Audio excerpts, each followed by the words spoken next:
Lesson 2 is on polynomials and rational functions funding the future. Again, we want to be able to use polynomials to understand different types of situations. So we're kind of looking at it in context, and then what we're going to do is we're going to generalize and apply that knowledge to polynomials in general. So we're not going to do the notice and wonder. This is just writing in different ways. So all of these 4 things represent the same thing. They're just written in different ways. So actually, let's go through this because I think this is kind of valuable. We know from like elementary school that this would represent, these are your base 10 blocks. So this would be 100, another 100, and another 100, which would be like 300 or 3 100s or 3 times 10 squared. So 10 times 10 would be 10 squared. You have 2 10s right here. So you have 2 of 10 to the first power because it's just one dimensional. Or you have 2 10s, or you have 20.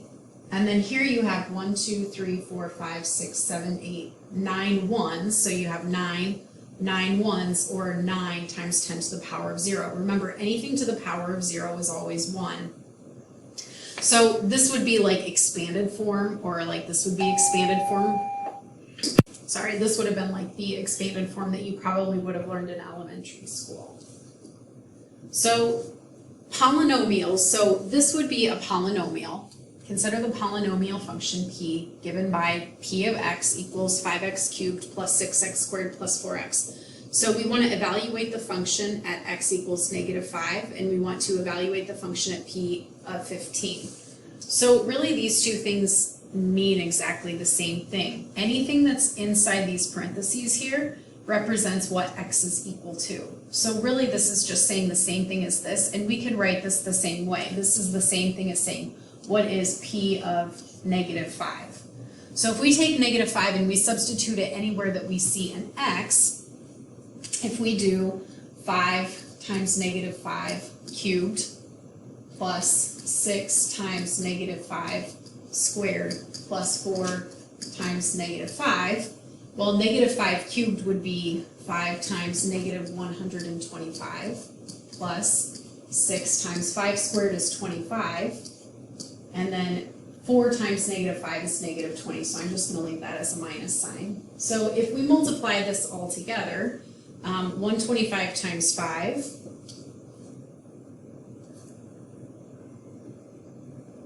sorry, I believe that would be 625.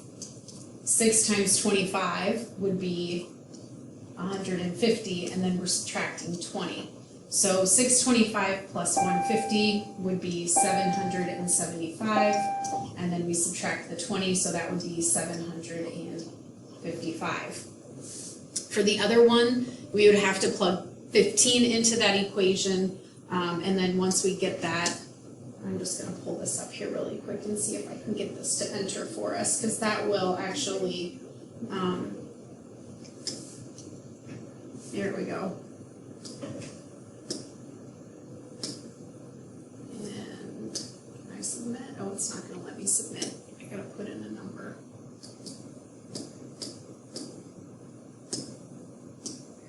Nope, not going to let me submit. Anyway, the idea is that you would substitute 15 everywhere that we substituted 5, and then find that answer there. Okay, so this is kind of a strange question. How does knowing, so think about, excuse me, how does knowing that 5,000 plus 600 plus 40 is equal to 5,640? Excuse me. Okay, well, if we know this for a fact, okay, think about what we did in the MDI or in the warm-up. We said 5,000 is the same thing as 5 1,000s.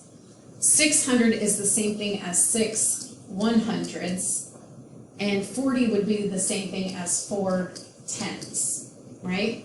Well, I know that 1,000 is the same thing as 10 to the power of 3. So this would be like 5 times 10 to the third. I know that this would be 100 is the same thing as 10 squared. And I know that just a regular 10 would be plus 4 times 10 to the first power. So what do these all have in common? Well, they all have the 10 in common. So if we replace the 10 with an x, we have 5 times x cubed plus 6 times x squared plus 4x is equal to 5,640, which means that x must be a solution, x equals 10 must be a solution to that equation.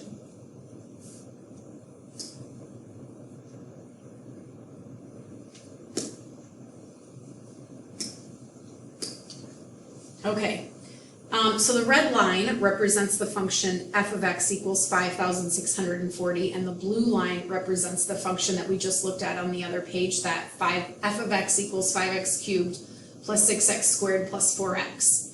So if we click on the intersection point of those two lines right there, you can see, there we go, that the intersection point of those two lines is the point 10, 5,640. And the reason that that intersection point is significant is because it tells us what x value those two lines intersect at. And if we think back to the last page and to the last problem, when we were solving that, we figured that, well, 10 must be a solution. Well, 10 is a solution because it's where those two lines intersect. It makes both of these equations true right here. So a polynomial is just an expression with multiple terms that includes variables and constants. And typically the way that we write a polynomial is to write it so that the term with the largest exponent is first. And what that does is it allows us to see more information about the polynomial, and that's called standard form. So an example of a polynomial written in standard form would be this one right here. So 5x cubed plus 6x squared plus 4x. Now if you think back to lesson 1 that we did in class either Monday or Tuesday, the equation that we worked with, or the function that we worked with, was 8.5x minus 2x times 11 minus 2x times x. Now, this one is in standard form. This one is not in standard form. This one does not have any kind of exponent with it. This one would actually be what we call factored form. Okay, so this one is standard form, this one is factored form. We're not going to do the are you ready for more? All right, so we're going to think about this in terms of a context. So at the end of 12th grade, so after Claire graduates, her aunt starts investing money for her to use after graduating from college. So the first deposit was $300. And if R is the annual interest rate of the account, then at the end of each school year, the balance in the account is multiplied by some growth factor. And in this case, we're going to let that growth factor be 1 plus R. Okay, so after 1 year, the total value is X. After 2 years, the total value is 300 times X, which is 300X squared. Write an expression for the total value after graduation in terms of X. So if she continues, so typically it takes you 4 years to graduate from college, so that would be 300 times X. This is after her freshman year of college. This is her sophomore year of college. This is junior year of college. This is senior year of college. So we have X to the 4th that we need to multiply times 300, which was her initial value. So what is the total amount in the account after graduation if the interest rate is 5%? So the interest rate 5% is going to go in here. So X is actually equal to, what we're going to do is we're going to replace X with 1 plus, now remember this interest rate is in percent right now, we need to change that into a decimal. So this would be 1 plus 0.05. And so X is actually equal to 1.05. So we're going to take this value and plug it in for X. So 300 times 1.05 to the 4th power. And I didn't do that value ahead of time. Okay, so 1.05 to the 4th power, and multiply that times 300. would be $364.65. So over the course of 4 years, that $300 got her $64.65 over what she already invested.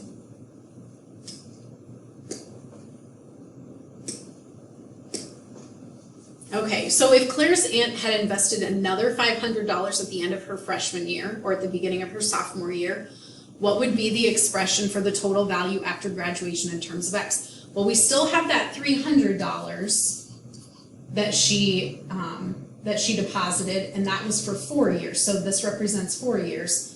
But we're also now adding $5,000 at the end of her freshman year. So, sorry, $500. And so she has that $500 for her sophomore year of college, for her junior year of college, and for her senior year of college. So she would have another 500 times x to the power of 3. So we would have to add that one on as well.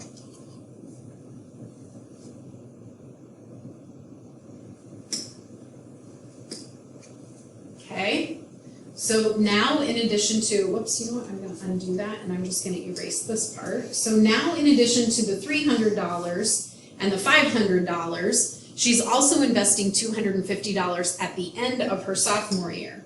So we've got $250 that she's going to have for her whole junior year and for her whole senior year. So these two together would be x squared. So now we have to add on another $250 with an interest rate for 2 years. Then she also added $400 at the end of her junior year. So she had $400 for her senior year. So then we would actually add on that other 400x at the end. So the total amount that she would have after those 4 years of college would be represented by this polynomial right here. So she had $300 invested for 4 years. She had $500 invested for 3 years, $250 invested for 2 years, and $400 invested for 1 year. And we know that it's 1 because there's no exponent up here, which implies that it's 1 year. So the total amount that she receives after graduation is $1,580. So we want to use the graph. We're going to plug this function in.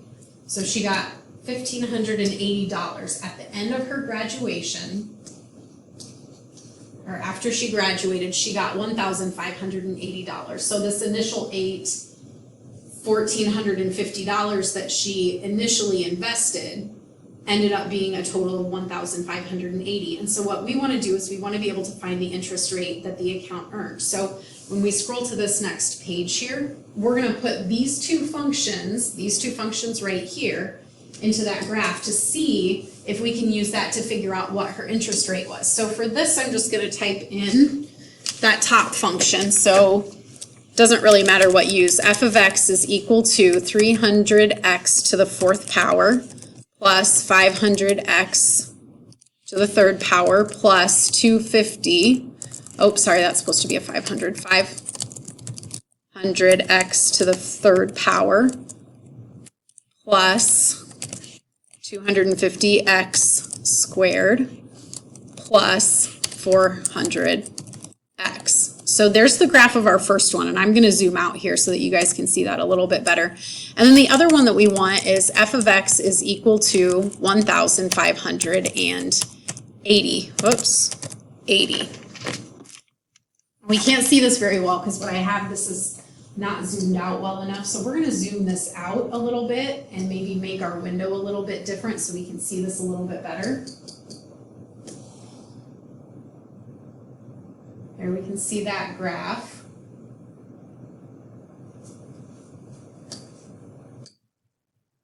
Oops, add another one in here.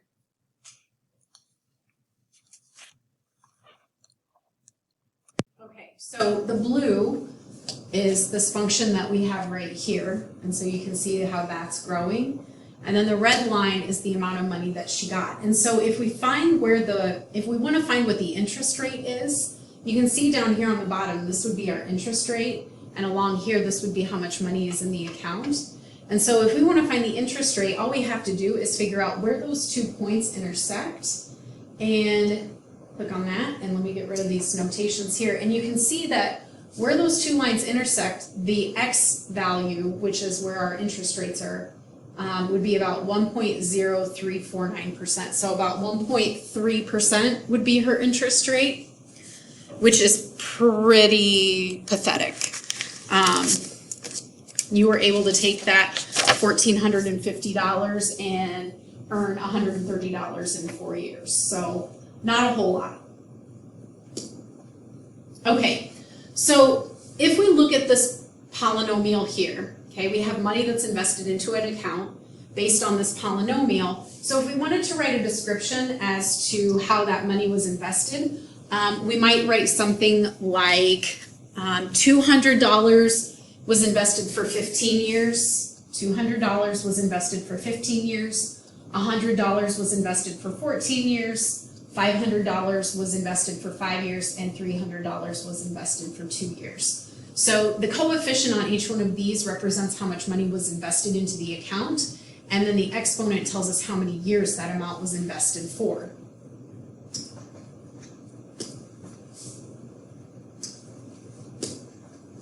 Okay, how many years was the account open? Well, the biggest exponent, the largest exponent up here, is 15. So that means that that account has been open for 15 years.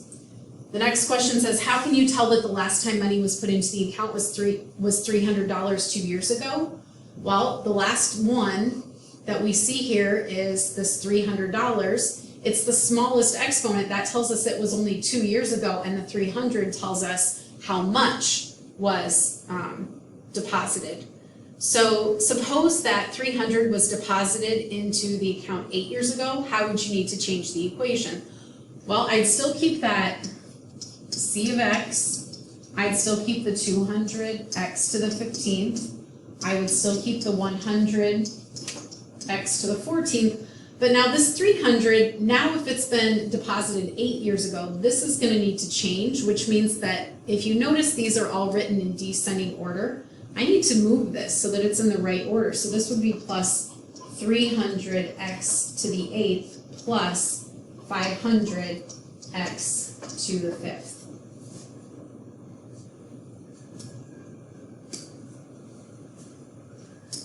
All right, and if we have an account growing at an annual interest rate, so it grows of a factor of x, which is 1 plus r every year, we want to know what the total amount in the account is if the interest rate for the account is 3% each year. So 3% is actually that r value. But when we do percents, when we do interest, we don't put 1 plus 3. We have to change this percent into a decimal. So this would be 1 plus 0.03, which is 1.03. So anywhere that we see an x, we're going to plug in that 1.03. So these would each need to become a 1.03.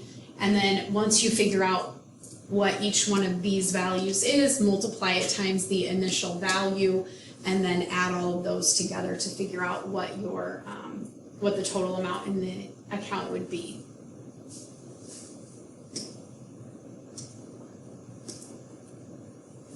Okay, so if we were going to invest $200, that means that at the end of the year, the balance has multiplied by a growth factor of x, which is 1 plus the interest rate. So after the first year, the amount would be 200x because we only got 1 year in our interest rate. After the second year, it would be 200x squared. After 3 years, it would be 200x cubed. If we added another 350 at the end of the first year, then that means that that is being added into this polynomial. So the amount of the money in the account after year 1 is the same, but now the amount of money after 2 years would be this 200x squared plus 350x. So if we invest $400 at the end of the second year, and $100 is invested at the end of the third year, what would that make our equation look like? So we still have the 200 but now that's adding a second year and a third year, so another 2 years after this one, so that would be x to the fourth plus 350 x cubed plus 400x plus 150.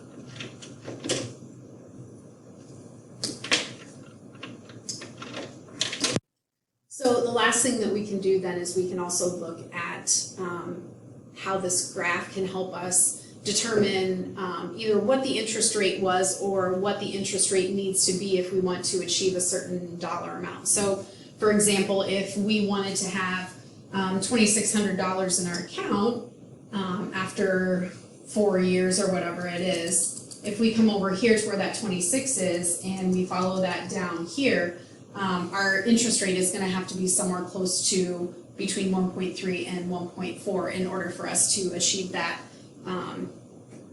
desired interest rate, or that desired account balance.